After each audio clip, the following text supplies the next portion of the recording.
Now it's time for our final task. We're going to publish our site. So one of the things we need to think about before we publish is, are we really ready to publish? Do we know what our site looks like?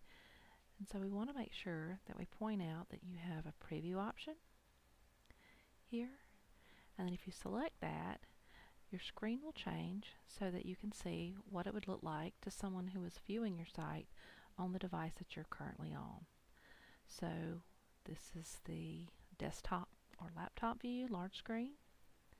Here we would have a tablet view, and this is what it would look like on a mobile device. It's very helpful for you to have those three different preview styles because we might have students using a variety of devices. Now, if I'm finished with my preview, I'll just simply close the preview view.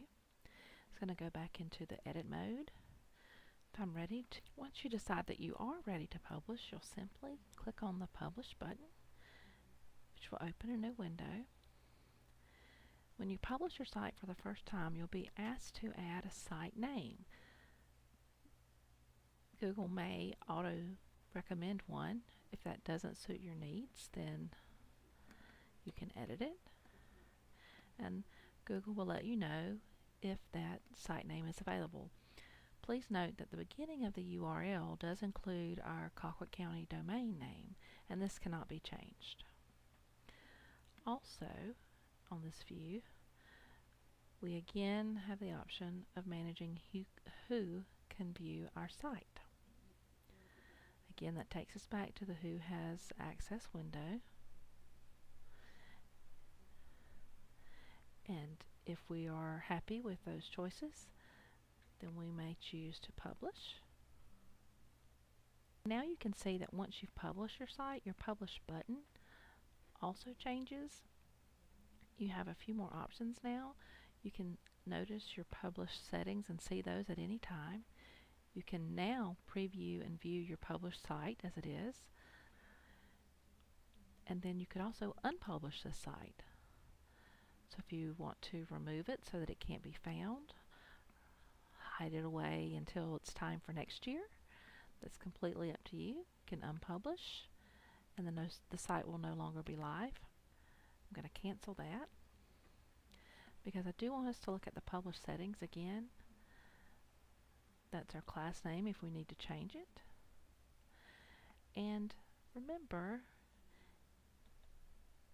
for our publish settings, if we're sharing this so that parents can see, we certainly do not need to leave that setting for anyone at Colquitt County Schools. So when you're ready, you can change that, and that would be global. And we would save. And now you can see that that's changed. We'll click Done. And the last thing that we would need to do is we need to share the site. So we'll come to the top again and get our published site link. We can copy this link, and now we can send it out through Remind, through email, through a wide variety of sources. But what you're going to need for our course is to go to our Google Sites, click on our site submission,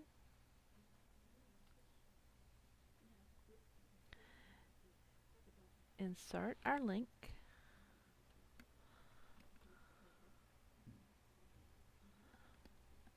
choose our school,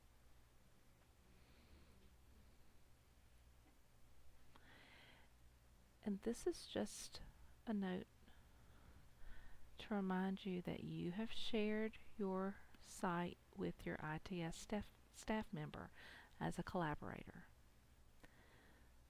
So this is just to try to help you make sure you've completed all of the tasks within Mission 4. If you have, click Yes. If you're not sure and you need help, click this button, and your ITS staff member will reach out to you and help you as best they can. And then you'll submit this, with your full site, and hopefully you'll go on to creating another site that you could use with either your students, your parents, or both. I hope you've enjoyed learning about Google Sites. Thank you so much.